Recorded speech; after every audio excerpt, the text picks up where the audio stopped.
Monsieur Lufolo-Nkandi, de retour à l'antenne. Alors, lors d'une de vos interventions, vous avez eu à pointer du doigt certaines figures de la politique française, notamment celle de la France-Afrique, qui, d'une façon ou d'une autre, imposent le maintien de certains dictateurs en Afrique.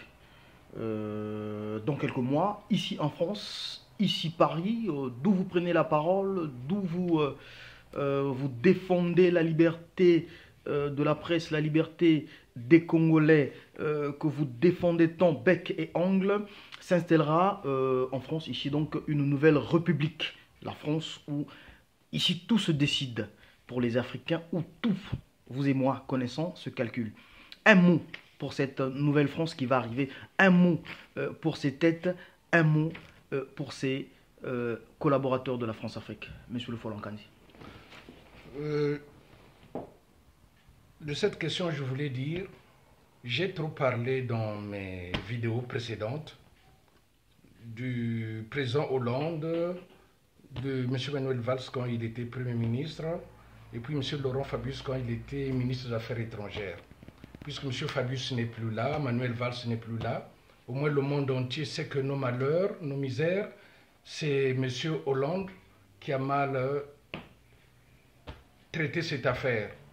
Maintenant, je voudrais parler de l'actuel ministre des Affaires étrangères, M. Jean-Marc Ayrault, parce que c'est lui qui doit s'occuper de ce problème-là.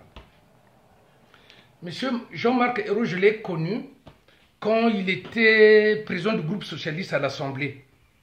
Un monsieur très percutant. Tout à fait. Et puis un humaniste. C'est vrai. Alors, je n'arrive pas à comprendre. Depuis qu'il avait été nommé Premier ministre, éjecté de Matignon par Manuel Valls et remis aux affaires étrangères. Il y a la guerre au Congo. Je ne sais pas si c'est M. Hollande, mais ce que je sais que la diplomatie, ce n'est pas une science. C'est les intérêts qui priment. Mais M. Jean-Marc Ayrault, même si ce sont les intérêts de la France, qui ne peut pas défendre les intérêts de la France au Congo? Ce n'est pas seulement Sassou Nguesso. Vous faites comme si rien ne se passe, alors que vous êtes au courant de la situation congolaise par rapport à la guerre qui se déroule dans le Poul. Vous ne dites rien. Je ne sais pas ce qu'il faut faire pour vous réveiller un peu. Il vous faut peut-être un petit dopage pour vous réveiller, M. Jean-Marc Ayrault. Le peuple du Poul au Congo-Brazzaville est en train de mourir. Vous ne dites rien. Et puis quand on a écarté M. Gbagbo ou M. Kadhafi du pouvoir, j'ai remarqué qu'il y avait des anciens ministres de la Défense et des autres ministres des Affaires étrangères. Je voudrais parler de M. Paul Kilès et M. Kouchner. Ils sillonnaient tous les plateaux de télévision, dans toutes les chaînes. Ils étaient pour dire que si Kadhafi ou Gbagbo est en train de bombarder, là-bas, il faudra que le ministre des Affaires étrangères puisse être en contact avec l'ONU pour voter je ne sais pas quoi, afin que le président dictateur, celui qui est en train de tuer, soulever les avions et les hélicoptères, ne puisse plus le faire. Mais là, on ne voit personne. On ne voit personne. Alors que Sassou, je vous le dis, en vous regardant, je sais que vous me regardiez, Sassou soulève les hélicoptères, je l'ai toujours dit, et les avions. Il y a des mercenaires au sol. Ils soulèvent les hélicoptères qui vont bombarder en haut, et puis les mercenaires au sol tuent, ils pillent, ils massacrent, ils saccagent tout le Poul. On ne sait pas ce qu'il veut. Donc, monsieur BHL, vous aussi, vous étiez intervenu pour le départ de Kadhafi, mais vous êtes là pour le Congo, vous ne dites rien, vous n'intervenez pas.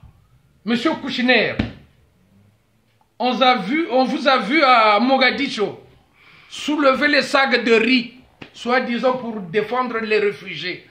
Mais au Congo-Brazzaville, Sassou Nguesso ne veut pas recevoir les gens de l'ONU. Il ne veut rien savoir. Et vous le laissez faire. Entre-temps, les gens continuent à mourir. Justement, M. Le Folangandi, d'une part, il y a aussi un côté déterminant de l'opposition congolaise qui devait quand même se prononcer. On a reçu, notamment ici, peut-être pas reçu, mais ça a été annoncé, oui, et bel et bien confirmé que un des opposants anciens candidats aux dernières élections présidentielles au Congo-Brazzaville s'était rendu ici à Paris. Ce dernier n'a pas tenu ni de meeting, n'a pas tenu ni à rencontrer les membres de la diaspora, quand même une diaspora vraiment influente, on peut le dire à une parole. Mais peut-on parler vraiment d'une opposition? Parce que ça fait force en plus. Parce que s'il n'y a pas d'opposition, s'il n'y a vraiment pas d'opposition face à Sassou Nguesso, une opposition qui se détermine. En fait, votre question, vous voulez me parler de Parfait Kolela. J'ai bien compris. Part, oui, c'est vrai, de Parfait Kolela, oui. Parce que c'est l'unique opposant qui a pu franchir les frontières pour se rendre à l'extérieur. Parce que, justement, vous en connaissez d'autres qui ont franchi les frontières Parfait Kolela n'a jamais été opposant. Ah bon? Jamais. C'est Sassou Nguesso qui le dirige.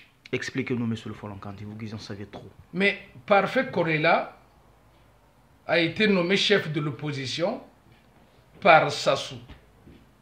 Est-ce que Sassou, il se dit président de la République, il a le droit de nommer le chef de l'opposition? Pas du tout. Non. Il y a une Assemblée nationale. S'il y a une majorité, ceux qui sont majoritaires, ils décident que voilà, ils ont plus de voix. On nomme le chef d'opposition. Mais lui n'a jamais été le chef de l'opposition. C'est Sassou qui l'a nommé parce que Sassou voulait que ça se passe comme ça. C'est toute une magouille. Quand on parle de politique, la politique au Congo devient dure, devient compliquée. Mais il n'y a pas de politique au Congo. Il y a un tyran qui tyrannise tout le peuple, tous les ministres, tous les opposants, tous il les tyrannise. Et donc vous soutenez que Parfait Kolela ne fait pas partie de l'opposition congolaise? Non, Parfait Kolela ne fait pas partie de l'opposition, il était ici en France. Il n'a pas pensé à croiser... Il devrait même être reçu par le président Hollande. Le président Hollande a pris peur, il n'a pas reçu, mais il avait quand même été reçu par une secrétaire du président Hollande. Je ne sais pas qu'est-ce qu'il s'était dit. Et puis, chers amis internautes, écoutez les secrets qui se révèlent. Le Folangandi, on sait. Il est rentré à Brazzaville parce que il avait laissé une femme et des enfants. Il y avait un contrat entre lui et Sassou Nguesso. Il ne fallait pas qu'il fasse plus de jours. Il était rentré précipitamment à Brazzaville. Arrivé à Brazzaville, j'ai lu dans les réseaux sociaux. Il a tenu un meeting. Il a tenu un meeting en disant que au Congo-Brazzaville, il y a la paix. C'est triste. C'est-à-dire, j'ai même eu des frissons. Là où je suis en train de vous parler, mon corps frissonne. Face à ce qui se passe dans le pôle. Il y a la paix plutôt au Congo. Vu ce qui se passe dans le pôle, on tue ton peuple. Et toi, tu te dis premier opposant. Mais il faut être malade, Parfait. C'est un espion, je vous le dis, Parfait Kolela. C'est un espion de Denis Sassou Nguesso. Il veut que Sassou Nguesso puisse finir son mandat. Et puis le fils de Sassou va prendre le pouvoir. Lui deviendra peut-être Premier ministre ou je ne sais pas quoi. Ou bien ils vont attendre la mort de Denis Sassou Nguesso. C'est toute une magouille. Il n'y a pas une politique normale au Congo. Ce n'est pas une politique normale. Voilà pourquoi je veux revenir à Madame Lagarde. Madame Lagarde, si vous ne voulez pas rentrer dans l'histoire négative du monde comme Hitler, comme Pol Pot, n'essayez pas de donner l'argent à Sassou Nguesso. Ce n'est pas en République du Congo que vous allez donner cet argent-là. Ça sera ce monstre-là, cette espèce d'erreur génétique qui va prendre tout cet argent-là pour aller mettre dans les comptes à l'étranger, dans les paradis fiscaux, acheter des armes pour continuer encore à tuer. Je vous l'interdis, Madame Lagarde. Il faut vous faire respecter. Mais il y a un autre là qui est secrétaire général de l'ONU, M. Ban Ki-moon. il va partir, il va quitter ce poste-là sans rien faire. Il regarde, il travaille avec les fonctionnaires sénégalais, maliens, sans rien foutre, il les envoie au Congo. C'est la merde. C'est la merde, Sassou Nguesso, c'est un monstre. Je vous le dis, un résidu de fausse couche. Qu'il crève. Mboulama ou Sassou. Mboulama, tu dégages, col de ta mère, tu dois dégager. Parce que moi, mes parents souffrent là-bas. Enculé. Amis internautes, amis de la diaspora, comme vous l'avez toujours constaté, Monsieur Le Folankandi se prend la tête à la fin tellement qu'il est énervé pour la question du pool, mais nous vous promettons la suite dans quelques jours. Passez des bonnes soirées partout où vous êtes, si vous écoutez ou regardez cette vidéo le soir ou le matin, où que vous soyez, bonjour, bonsoir, et voilà, à la suite. Merci, ciao.